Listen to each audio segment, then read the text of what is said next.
Hello everyone, reporting today for First Updates Now, I'm Abhas, and with me here today is Team 20261 Drive Gears from Ontario, Canada. They're our first Canadian team to do a Behind the Ball with us, and I'm really excited to introduce the community to them. So without further ado, let's jump right into the Behind the Ball on First Updates Now. This video on First Updates Now is made possible by viewers like you and also the following sponsors.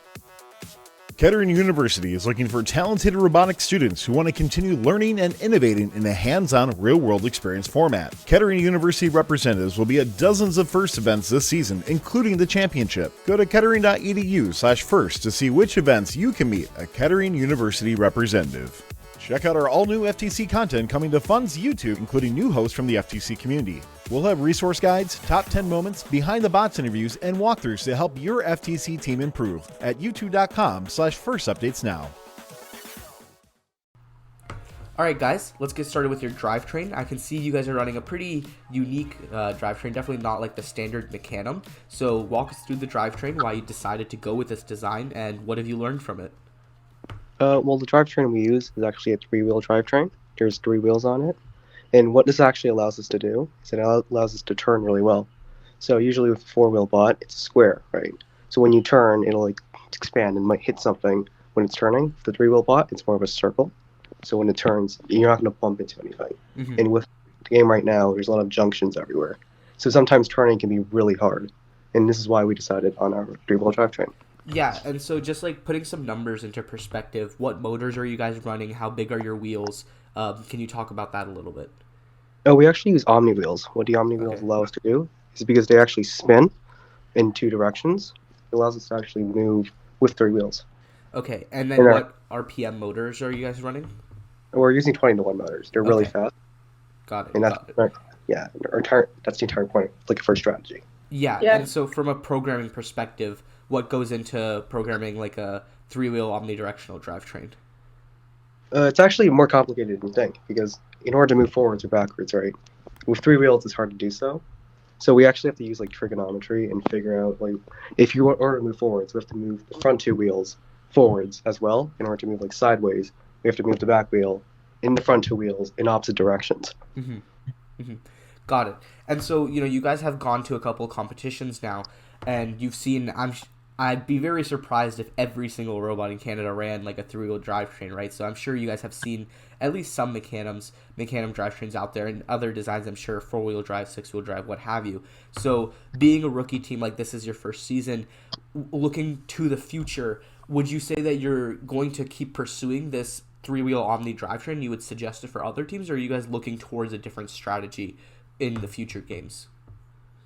I mean, it depends on a game. I mean, the three-wheel drive has like advantages. It also has its disadvantages. Well, it's not very stable. If when a robot runs into it, it really can't do anything. Mm-hmm. Its center of gravity, it makes it easy to fall over. We had to add weights into the middle, or else we had prone to tipping over when the lift rises up. Mm-hmm. Got it. And so, yeah, speaking of your lift, let's just go there and talk about it. I see you guys have some linear sliders going on, so talk about what you're using, any challenges you've had with it throughout the season, and what have you learned from it? Yeah, so our lift was definitely one of the hardest elements that we had to work on for this robot. It's made of like extrusion poles and linear slides, and connected with 3D printed brackets. And we also have a V4B that is powered by a 13-to-1 motor instead of a servo, so that it was like more powerful and more faster. So your motor is actually on your lift, and it moves up and down with everything. So, having all that mass on your lift, what type of challenges did it cause, and like what advice would you have for teams in the future looking to implement a similar system? Yeah, so definitely it was a center of gravity issue. But we did include two big weights. They're very heavy weights at the middle of the robot. And yeah, they're like cubes. So that helps us a lot with center of gravity. And even though like when the lift is fully extended and the V4B is like going forward and backwards, the robot is actually pretty stable.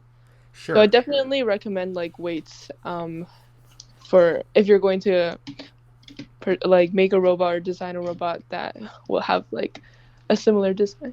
Yeah, and so I want to talk a little bit more about the linear extrusion you guys are using for lifts. So, like most teams we see use like Viper slides or drawer slides or something like that. But I think you guys said you use something different, or can you talk about that just a little bit more?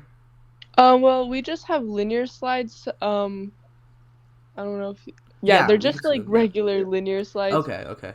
Yeah, Are they but like any specific from company they're from or? Studica. Okay. Okay, from Yeah, Studica. and it is powered by two 20 to 1 motors, Okay. Okay. so for more power and speed. Yeah. If you And want, this is like the slide that we use. It's from Studica. okay. And so like as far as like slop and smoothness and like all these factors that are important to linear slides, comparing these two things you've seen other teams run, do you like them? Are you going to use them again, or are you looking for a different solution? Well, yeah, these slides are definitely they move quite smoothly. And like even if they run a little bit rigid, we just oil them up and then they work again and really Sure. fast. Sure. And And they're so very light too, and mhm. they're very strong. So yeah. Yeah, and so now talking a little bit about the programming, combining both your lift and your virtual floor bar, what automations do you guys have, and how do you guys control them in Teleop and Autonomous? Well, in in Teleop for the 4 bar especially, we have buttons that move the 4 bar to a certain position. If we want to say move the 4 bar behind the robot to dunk a cone behind it, we can move it to this position here. If we want to dunk a cone in front of the robot, we'll move it to the position here. If we want to grab a cone, we drop it to that position down there. Hmm.